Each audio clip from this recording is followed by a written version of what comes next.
چنانچہ کہنے لگے کہ اس کے سوا اور کوئی طریقہ نہیں، نبی کو نعوذ باللہ قتل کر مارا۔ اللہ میاں فرماتے ہیں وَيَمْكُرُونَ وَيَمْكُرُ اللَّهُ وَاللَّهُ خَيْرُ الْمَاكِرِينَ۔ انہوں نے بھی تدبیر بنائی، میں خدا نے بھی تدبیر بنائی، میری تدبیر کامیاب رہی، وہ فیل ہو گئے۔ قتل کا منصوبہ بنایا، پروگرام بنایا، مکے کے نوجوان سارے اکٹھے کیے اور کہا کہ حجرے کے چاروں طرف کندھے سے کندھا ملا کر کھڑے ہو جاؤ، تلواریں لاؤ، آج کی رات میں نبی کو نعوذ باللہ ختم کر دینا ہے۔ ابو جہل کی ساری پارٹی حجرے کو گھیرے میں لیے کھڑی ہے۔ اللہ پاک نے حکم دیا میرے محبوب آج کی رات میں آپ نے ہجرت کرنی ہے۔ الہ العالمین آج تو یہ چاروں طرف کھڑے ہیں، گھیرا ڈالا ہوا ہے، تلواریں لیے کھڑے ہیں، مجھے کل حکم دیا ہوتا، مجھے پرسوں حکم دیا ہوتا، مجھے 5-4 دن پہلے نکال دیا ہوتا، آج میں کیسے نکلوں؟ فرمایا محبوب میں تجھے نکال تو دیتا، میں آپ کو نکال کر لے تو جاتا، مگر بات یہ تھی یہ مکے کے کافر یوں کہتے ہمیں پتہ نہ چلا، ورنہ ہم یوں کر دیتے یوں کر دیتے۔ مزہ تو تب ہے یہ چاروں طرف کھڑے ہو اور میں آپ کو بچا کر نہ لے جا سکوں تو میری خدائی کیا ہوئی؟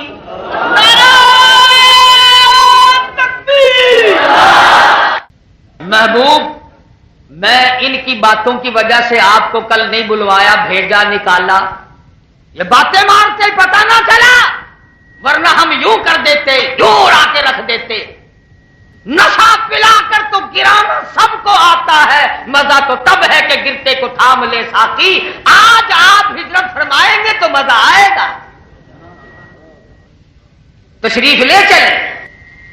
الہ العالمین میں نبی ہوں، مکے والوں کی امانتیں میرے پاس ہیں، یہ میں کس کے حوالے کروں؟ کس کے حوالے کروں میں؟ اگر میرے پاس رہ گئی تو نبوت کے دامن پہ داغ آ جائے گا۔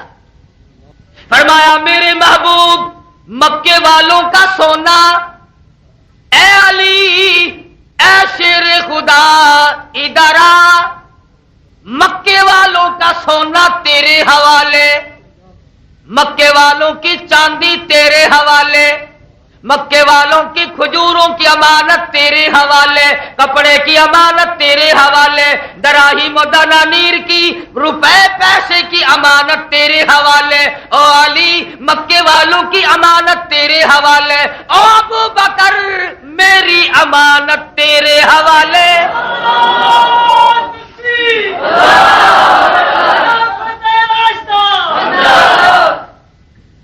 صدیق میری امانت تیرے حوالے۔ الہ العالمین میں کیسے نکلوں؟ فرمایا کہ مٹھی مٹی کی بھر کر کے ان کی طرف پھینک دو جو چاروں طرف کھڑے ہیں۔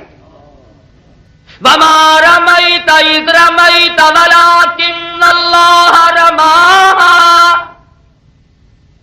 ہاتھ آپ کا ہوگا، طاقت میری کام کرے گی، میں پہنچاؤں گا سب کی آنکھوں میں سرما۔ آپ نے مٹھی بھر کر مٹی کی پھینک دی، چاروں طرف کے جتنے لوگ کھڑے تھے سب کی آنکھوں میں مٹی تشریف لے گئی، سرما ڈل گیا، کئیوں کی آنکھوں کا سرما آج تک نہیں نکلا، پتہ ہی نہیں چلا نبی کی ذات کا نبی ہے کیا چیز۔ اب وہ برابر والے کو کہنے لگا کیوں ہے میری آنکھ میں مٹی پھینک دی؟ اس نے کہا بلے بلے میری آنکھ میں خود پھینک کر اور پھر بکواس بھی شروع کر دی، تلواریں تو دی پھینک اور لگ گئے ایک دوسرے کی پالش کرنے۔ حجرے مبارک کے چاروں طرف کبڈی کبڈی ہو رہی ہے۔ فرمایا میرے محبوب یہ سب اپنے دھندے لگ گئے، اب تشریف لے چلو، اب چلو۔ الہ العالمین کہاں جاؤں؟ میرا ایمان ہے نبی اللہ کے پوچھے بغیر قدم اٹھاتا نہیں، قدم رکھتا نہیں،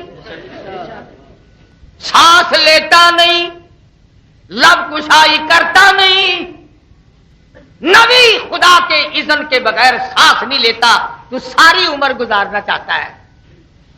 سیدنا ابراہیم علیہ الصلوۃ والسلام کے بارے میں پچھلے مہینے میں اسی میں سنتے رہے ہوں گے کہ اپنے بچے کے گلے پہ چھری چلائی۔